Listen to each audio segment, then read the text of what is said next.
It's a bunch of crazy stories written by the Brothers Grimm.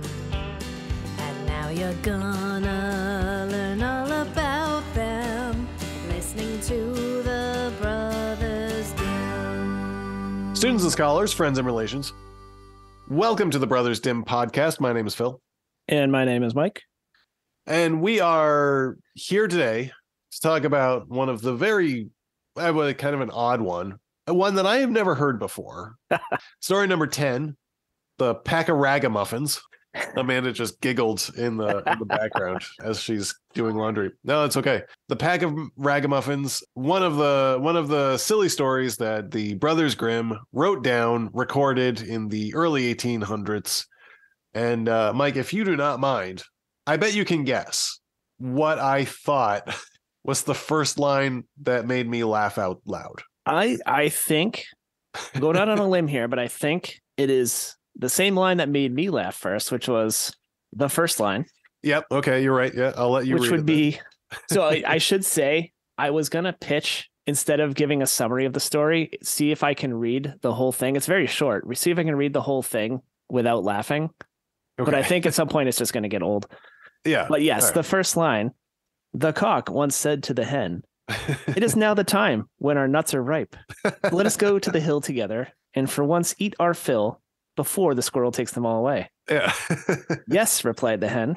"Come, we will have some pleasure together." And it just keeps going. It just keeps going. It keeps going. I was like, oh man, these are two horned up birds. Yeah, my kids very much enjoyed this story. In fact, Elliot was just reading this one over my shoulder and giggling. It reminds me, hold on, just a story where I kept laughing, where it was about we were reading a story about a guy. He had a pet monkey, and sometimes the monkey was naughty, so he'd have to spank the monkey, and he had a little organ, and they'd like play his he was talking about, he's like, and then he would play his organ and the monkey would dance, and then it's just like and I got into such a fit of giggles in like 12th grade or 10th grade in high school that I had to leave the room, and I was trying, and every single line had me just over the edge. But and you're the only one? No. It was me and the two boys behind me. But and then everyone was laughing, but not. I couldn't hold it together. I was crying, laughing so hard. If I had been driving, I would have needed to pull over. I could not stop. But okay. Anyways, cock once said to the hen, "Their nuts are ripe.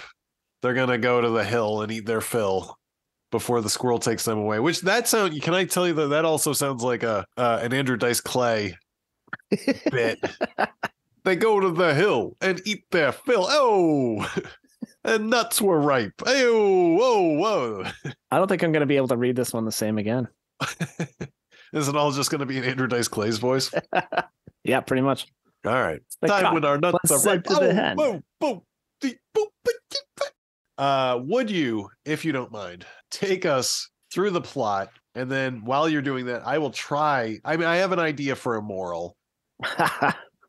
Which is barely, thank God. It's like, yeah, it's the last sentence. They kind of give it to you, maybe, but anyways, would you take us through the plot? All right. Fair warning, there's not a lot of plot here. So as we revealed at the top, a cock and a hen go to eat their nuts before the squirrels get them. They're gluttonous. They eat a lot, possibly all of them. We don't know. They don't want to walk back. So the cock builds a carriage of nutshells, and then they proceed to fight over who's going to pull it and who's going to ride. While they're fighting, a duck comes along, tells them to stop fighting because they're annoying. The rooster attacks the duck and then makes the duck submit and pull the carriage for them. So now they both get to ride, and the poor duck has been strapped into a carriage made of nutshells. And they're going along their merry way, and they come across two travelers, a pin and a needle. And they've been out getting drunk, and they're worried about that it's getting dark. So they ask if they can have a ride, and they say, "Oh yeah, sure." Poor duck. Yeah. So they're going along. It's getting late. They come to an inn. They decide they want to stay for the night. So they bargain with the innkeeper. They promise him that he can have the egg that the hen laid on the way, which had not been mentioned previously. Yeah. And he can also have the duck, the whole duck, which lays an egg every day. That's great. Yeah, I mean, that's food every day. Right, yeah. So of course the innkeeper agrees. That's a pretty good deal. Seems like it. Yeah. So they get well fed and they carouse well into the night, and everybody falls asleep. Early in the morning, before everybody else wakes up, the cock wakes the hen, and they decide they're going to get up to a little bit of mischief. Boy, they are a pack of ragamuffins. Yeah, they first of all love mischief. That we know. That they do. First, they grab the egg that they had promised to the innkeeper and eat that. They proceed to spread the eggshell bits all over the hearth. They take the sleeping pin and wind it into the innkeeper's towel and take the sleeping needle and place it on the innkeeper's chair. And then they fuck right off out of there, cackling wildly, I would assume. Innkeeper wakes up and has a terrible morning. He goes to eat the egg. The egg is gone. Goes to the hearth, and the eggshells, for reasons I'm not sure of, leap from the hearth into his eyes. He goes to wipe his face with the towel and splits himself open from ear to ear, and then sits down in the chair and pokes his bum. At which point he vows never to allow a pack of ragamuffins to stay at his inn again. Lesson learned. The end. The end. Lord. I guess, I mean, don't trust ragamuffins. Well, yeah. Is it? Or I mean, or the cock and the hen, they're greedy. They don't. I mean, they eat up all the nuts and then just start using people. Yeah, that's it. Yeah, like maybe don't trust everyone. I'm not sure. As far as the egg goes, the egg exploding. I will say this: the other day, I was hard boiling some eggs. I forgot about the eggs. I let the water boil. And then it boiled out. So then the eggs were just cooking on the stove. Oh boy, that sounds like a soup I once tried to make. It does sound like a soup that you once tried. That Tyler and I made. Those eggs eventually exploded, and it sounded like shotgun shells going off in my kitchen. And as soon as it started happening, Amanda clocked onto it immediately. I was like, Jesus, what? And then she's like, the eggs. I was like, oh right. And I went in, and the final egg exploded. Like ducked. For science reasons, I'm going to need you to repeat this and set up a video camera. Yeah, this is a fun experiment you can do with your own children. No. You will ruin one pot. Did you already say your moral? I'm not good with morals. And this one, yeah, I mean, Oh. Hey-oh. Yeah. Ain't that the truth? You immoral son of a bitch. But yeah, I mean, this one, it's a weird story. But I think it's, don't trust weirdo birds that are riding in a carriage of nutshells with drunk sewing implements.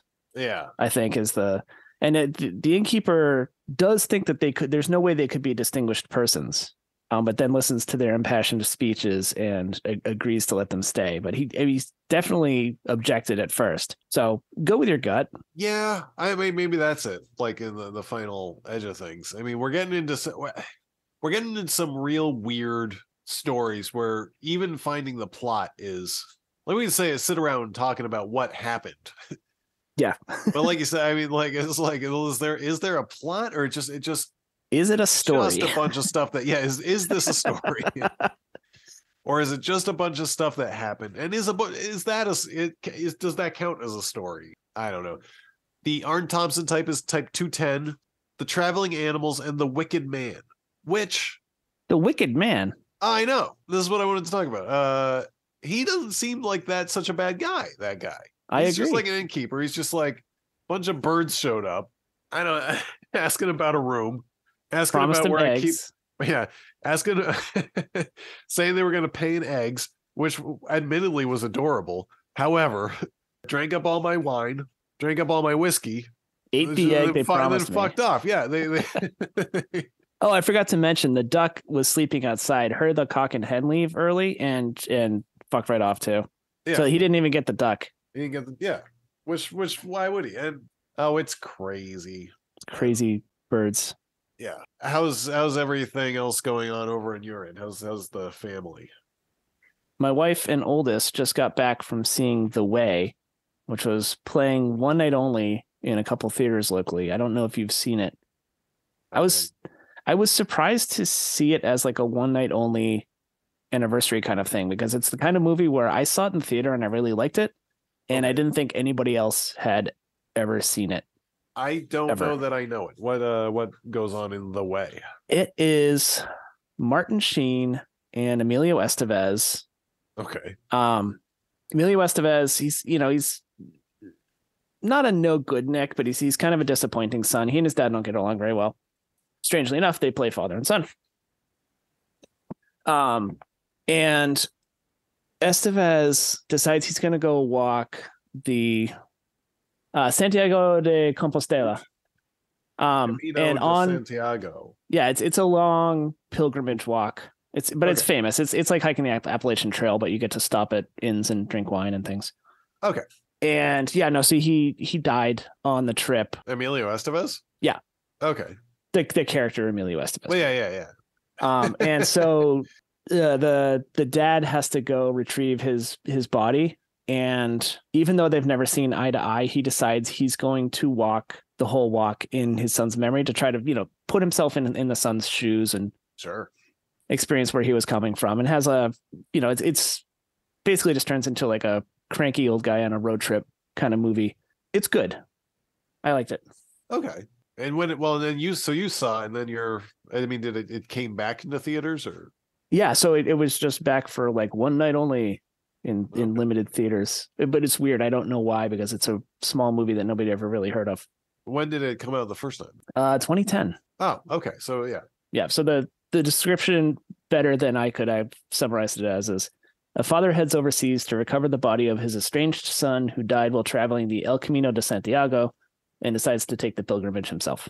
Okay. And presumably does not die. No. I mean, well, spoiler alert. Is Charlie Sheen dead? I don't think so. Okay. Because they're brothers, right?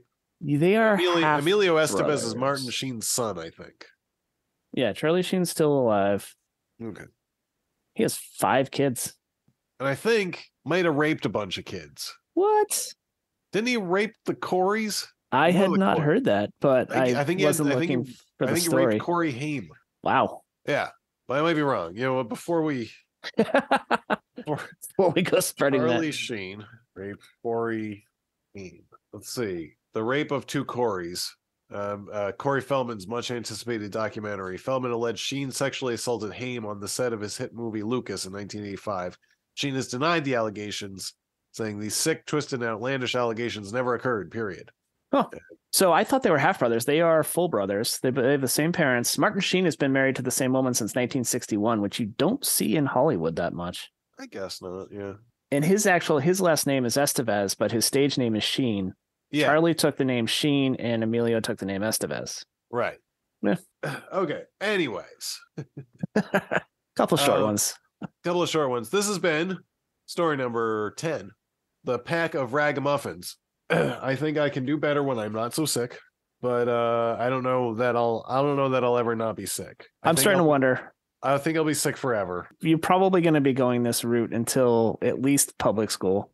Yeah, I think so. You got 5 years. I got 5 years of this, and then public school. And I remember my mom she would get sick when she was a school teacher. She would get sick like the first week back. She would get super, super sick because all those kids had all just come back from summer vacation or whatever, and all melded into one big pool of virus and gave it to Trish, who would then immediately give it to everyone in our household.